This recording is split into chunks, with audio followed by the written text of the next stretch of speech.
Sir जी मेरा main question ये, अगर भारत में हिंदी है वो राष्ट्रभाषा है, तो जो सरकारी परिपत्र है सब, जैसे कानून है सब, जो उसके ऊपर इंग्लिश का प्रभुत्व है, हर एक दफ्तर में जाए, हम छोटा इंडस्ट्री लघु उद्योग चलाते हैं तो हमारे पास कारकुन नहीं, हम ही सेठ है और हम ही कारकुन है, तो सीधा हमको जाना पड़ता है कोई लॉयर के वकील के पास, बरोबर है। तो ये क्यों है? पहला तो अगर राष्ट्रभाषा हिंदी है तो सर हर एक सरकारी दफ्तर में और हर एक जगह पे और हर एक जनमानस पे ये इंग्लिश का जो प्रभुत्व है वो आम, ये परेशानी आम आदमी को है, बिग इंडस्ट्री बड़े उद्योगकारों को नहीं है।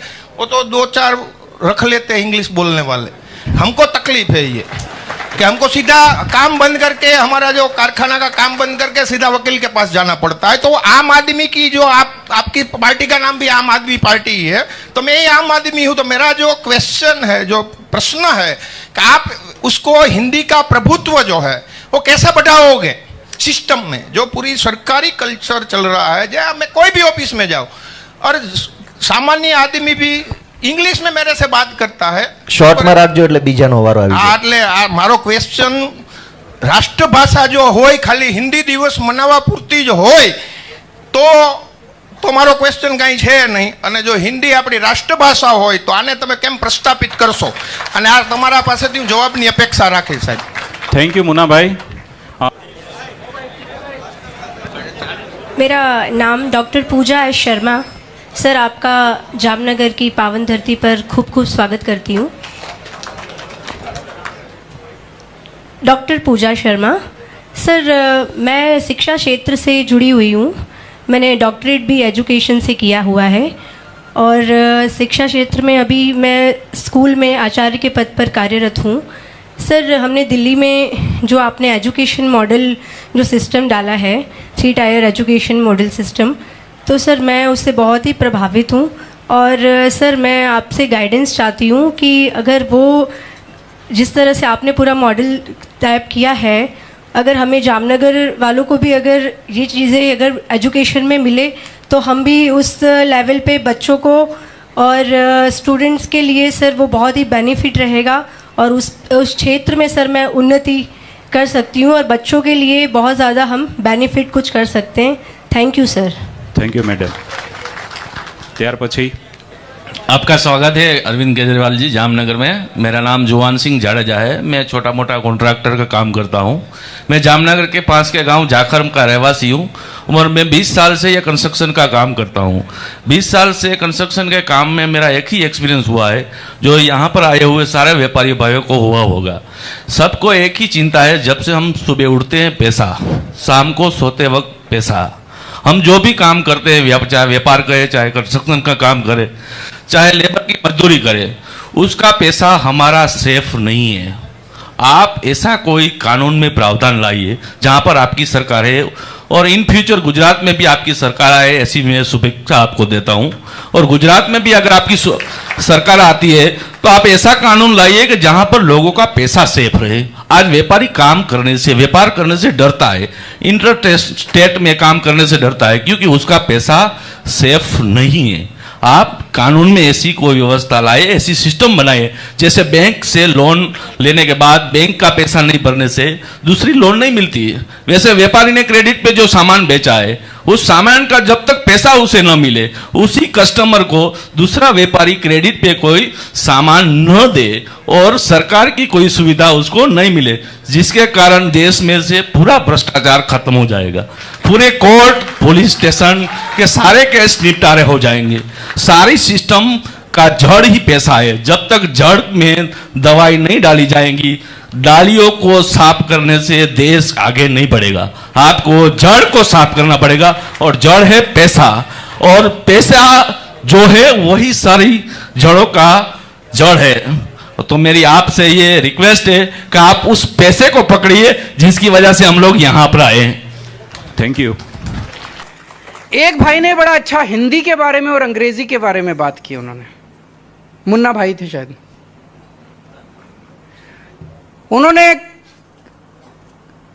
कहा कि अंग्रेजी का पूरा सिस्टम क्यों चालू है। मुझे लगता है आजादी के वक्त हमसे कुछ, जब हम देश आजाद हुआ कुछ गलतियां हुई मुझे लगता है। हमने पूरा का पूरा अंग्रेजों का सिस्टम लागू रखा। हमें सिस्टम बदलना चाहिए था। अंग्रेजों ने सिस्टम हमारे ऊपर हुकूमत करने के लिए बनाया था, हमने उस सिस्टम को नहीं बदला, भाषा तक को नहीं बदला, एजुकेशन सिस्टम को नहीं बदला। एजुकेशन सिस्टम 1930 में मैकॉले बना के गया था, उस मैकॉले के सिस्टम को भी लागू रखा। आज तक वही एजुकेशन सिस्टम चल रहा है। अभी भी हम क्लर्क, बीए, बीएससी, बीकॉम करने के बाद हमारे बच्चे नौकरी ढूंढ रहे हैं। अब दिल्ली के अंदर हम अपना पूरा एजुकेशन सिस्टम बदल रहे हैं। हमने सारा सिस्टम लागू रखा। आज हमें हिंदी में बोलते हुए कई लोगों को शर्म आती है। अंग्रेजी में बोलते हैं तो उनको लगता है कि मैं बड़ा चौड़ा हो गया, मैं बड़ा।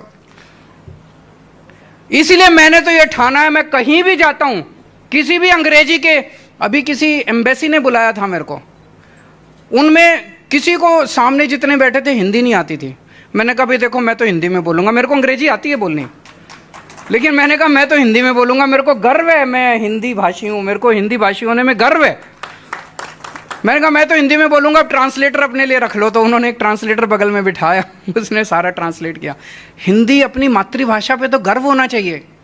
बहुत सारी ऐसी चीजें हैं जो कि हमने आज़ादी के वक्त एज इट इज पूरे के पूरे सिस्टम को अंग्रेजों से ले लिया, उन सारी चीज़ों को बदलने की दरकार है इस टाइम। पोल्यूशन बोर्ड में किसी ने बोला पोल्यूशन बोर्ड वाले बहुत गड़बड़ करते हैं, ज़बरदस्ती के नोटिस भेजते हैं, पैसे दे दो तो फिर नोटिस विड्रॉ कर लेते हैं। इसको बदलेंगे, हमारी सरकार आएगी, हम ईमानदारी से काम करेंगे। और जब भगवान ने पृथ्वी के ऊपर इंसान की रचना की, आदमी की रचना की, आदमी को बनाया, तो सबसे इंटेलिजेंट आदमी उसने भारत के लोगों को बनाया। हमारे भारत के लोग पूरी दुनिया में घूमते हैं। आप जितनी मल्टीनेशनल कंपनीज हैं, बड़ी बड़ी कंपनीज हैं, उठा के देख लो, सबके टॉप के ऊपर आपको इंडियन बैठा हुआ मिलेगा। फिर हमारा देश पीछे क्यों रह गया? गुजरात के लोग उद्यमी हैं, इंडस्ट्रियलिस्ट हैं, व्यापारी हैं, मेहनती हैं, व्यापार करना जानते हैं, इंडस्ट्री चलाना जानते हैं। पूरी दुनिया में जब जाते हैं तो देश का नाम रोशन करते हैं गुजरात के लोग। लेकिन जब अपने देश में आते हैं, गुजरात में आते हैं, तो उनको कहा जाता है खबरदार केजरीवाल की मीटिंग में गए तो। इसलिए हमारा देश पीछे रह गया। हम आपस में लड़ते रह गए, हम गंदी राजनीति का हिस्सा बन के रह गए। अगर इन्हीं लोगों के भरोसे देश छोड़ दिया तो दोस्तों 75 साल और पीछे रह जाएंगे। अब जरूरत है, देश के लोगों को खड़ा होना पड़ेगा। 130 करोड़ लोगों को खड़ा होना पड़ेगा। इस देश को लोग आगे लेके जाएंगे, नेता और पार्टियां आगे लेके नहीं जाएंगी। हमारे पास बेस्ट इंजीनियर हैं, बेस्ट डॉक्टर हैं, बेस्ट बिजनेसमैन हैं, बेस्ट किसान हैं, बेस्ट प्रोफेशनल्स हैं, बेस्ट वकील हैं, बेस्ट डॉक्टर हैं। फिर भी हम पीछे क्यों हैं? इसलिए कि हमारे देश की राजनीति बहुत खराब है। इस राजनीति को ठीक करना पड़ेगा। दिल्ली के अंदर हम लोगों ने 5 साल के अंदर, पहले मैं भी एक आम आदमी हूं, मैं कभी जिंदगी में नहीं सोचता था मैं राजनीति में आऊंगा। किस्मत ने ऐसा पलटा खाया कि लोगों का प्यार मिला, किस्मत पलटी और दिल्ली का मुख्यमंत्री बन गया।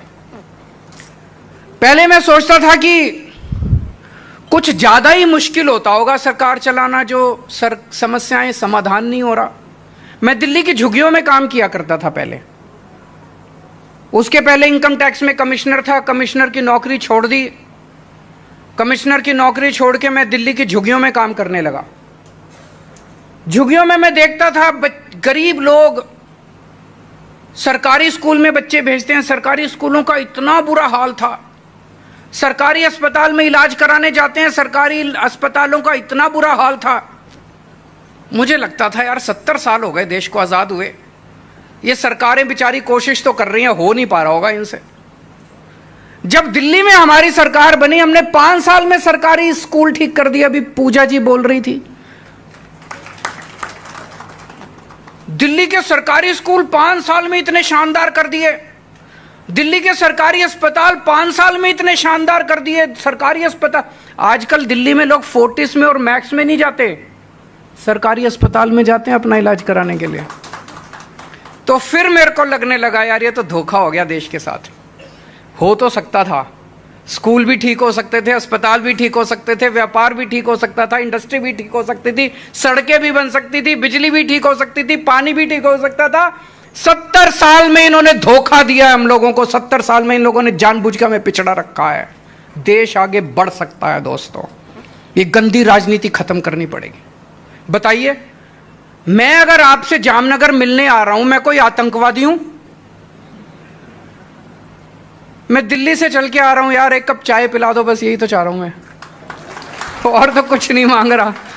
और मैं पाटिल साहब से, सीएम साहब से निवेदन करूंगा, आप भी आइए ना इस मीटिंग में, बैठ के बात करते हैं, चर्चा करते हैं। गुजरात की संस्कृति तो यही है। गुजरात की संस्कृति ये थोड़ी है कि जीएसटी के अफसरों को फोन कर करके धमकाओगे, खबरदार कोई केजरीवाल की अरे मैं कोई चोरी करके थोड़ी ले जा रहा हूं यार, कुछ धमकाने की क्या जरूरत है। और मैं गुजरात के सीएम साहब को आज आमंत्रित करता हूं, आप आइए दिल्ली में मीटिंग कीजिए, मैं आप किसी को नहीं धमकाऊंगा, सबको भेजूंगा आपकी मीटिंग में कि सुन के तो आओ। हो सकता है सीएम साहब गुजरात से जाके दिल्ली में कोई अच्छी बात कहें। अच्छी बातों के आदान प्रदान में क्यों रोक लगाई जाती है? इस देश के अंदर अगर कोई आ रहे हैं जा रहे हैं, क्यों? मेरे को 1 साल पहले सूरत के कुछ व्यापारियों ने बुलाया, सूरत की एक एसोसिएशन ने बुलाया, मैंने कहा हाँ मैं आऊंगा। मैंने इनविटेशन स्वीकार कर लिया। जाने के 24 घंटे पहले उनका फोन आया कि सर प्लीज माफ कर दीजिए, हमें धमकी आ रही है कि अगर तुमने इनको बुलाया तो वो जिस हॉल में होना था हॉल की बुकिंग कैंसिल कर दी इन लोगों ने। अब मैं राजकोट में गया टाउन हॉल करने के लिए, हमारी बड़ा अच्छा आदान प्रदान हुआ, जैसे आज आदान प्रदान हुआ हमारा। मैंने बहुत सारी चीजें सारी लिखी, मैं सब, पूजा जी ने बोला, विशाल जी ने बोला, जडेजा चेतन जी ने बोला, कई सारी चीजें मैं लिख रहा था सब लोगों के। तो ये विचारों के आदान प्रदान से ही तो आगे बढ़ेंगे, ऐसे रोकने से थोड़ी आगे बढ़ेंगे। मैं राजकोट में गया, वहां पे बहुत अच्छा बताते हैं कि मेरी मीटिंग के बाद बड़ा तंग किया इन्होंने व्यापारियों को। आज मैं यहां आ रहा था, जाने के पहले ही इन्होंने धमकियां देनी चालू कर दी कि खबरदार जो केजरीवाल की मीटिंग में गए। ये तो सही नहीं है, ये गुजरात की संस्कृति नहीं है। मैं इनसे निवेदन करूंगा हाथ जोड़ के, बीजेपी वालों से, ऐसे नहीं करना चाहिए, ये सही नहीं है। आज मैं आपके बीच में, अक्सर क्या होता है, चुनाव के पहले पार्टियां आती हैं, पार्टियों को व्यापारी चुनाव के पहले ही याद आते हैं क्योंकि डोनेशन लेना होता है। होता है कि नहीं होता? पार्टियों को चुनाव के पहले उद्योगपति याद आते हैं, व्यापारी याद आते हैं, उसके पहले कोई नहीं पूछता, उसके लिए डंडा मारते हैं 5 साल, फिर याद आते हैं। मैं आपसे डोनेशन लेने नहीं आया, मुझे डोनेशन नहीं चाहिए। मैं आज आपको सबको, गुजरात के व्यापारियों को, गुजरात के उद्योगपतियों को, गुजरात के विकास में पार्टनर बनाने के लिए आया हूं। आम आदमी पार्टी की सरकार बनेगी तो आपको पार्टनर की तरह ट्रीट किया जाएगा। हुक्म आप देंगे, सरकार उस हुक्म को लागू करेगी। एक अंग्रेजी में कहावत है, the wearer knows where the shoe pinches. आपको पता है कि समस्या क्या है। सरकार में बैठे हुए लोगों को, बाबू को या मंत्री को थोड़ी पता है कि समस्या क्या है। और इतने किस्म किस्म के व्यापार, किस्म किस्म के उद्योग हैं, सरकार को सब कुछ थोड़ी पता होता है। आप निर्णय लेंगे, हम उसको लागू करेंगे। एक चीज है, दिल्ली के अंदर जब हमारी सरकार बनी थी नई नई 2013 में, 2014 में, उस टाइम कहा जाता था कि दिल्ली के व्यापारी बीजेपी का वोट बैंक है। आज 7 साल हो गए दिल्ली में सरकार चलाते चलाते। हमने किसी भी बीजेपी के व्यापारी को जानबूझ के रेड तो मारना बंद ही कर दिया, रेड राज बंद कर दिया। जीएसटी की कोई रेड नहीं होती है दिल्ली के अंदर, अब किसी किस्म की कोई रेड नहीं होती है। लेकिन किसी भी बीजेपी के व्यापारी को हमने परेशान नहीं किया। आप फोन करके पूछ लीजिए, हमने व्यापारियों का दिल जीता है। अपने आचरण से, अपनी नीतियों से हमने व्यापारियों का दिल जीता है। आप फोन करके पूछिए दिल्ली के किसी व्यापारी को, अगर वो केजरीवाल गंदा आदमी है, मुझे वोट मत देना। ये बड़ी बात बोल रहा हूं मैं। आपके बहुत दोस्त रिश्तेदार रहते होंगे दिल्ली के अंदर, अगर कोई दिल्ली का आदमी ये कह दे केजरीवाल गंदा आदमी है, गंदा काम कर रहा है, मुझे वोट मत देना। पिछली बार 2020 के चुनाव में मैंने दिल्ली की जनता को बोला था कि अगर आपको लगता है 5 साल में मैंने काम नहीं किया तो मुझे वोट मत देना। मुझे नहीं लगता 5 साल काम करने के बाद किसी भी नेता की इतनी हिम्मत होती है कि अपनी जनता के बीच में जाके ये कह सके कि अगर मैंने काम नहीं किया तो मुझे वोट मत देना।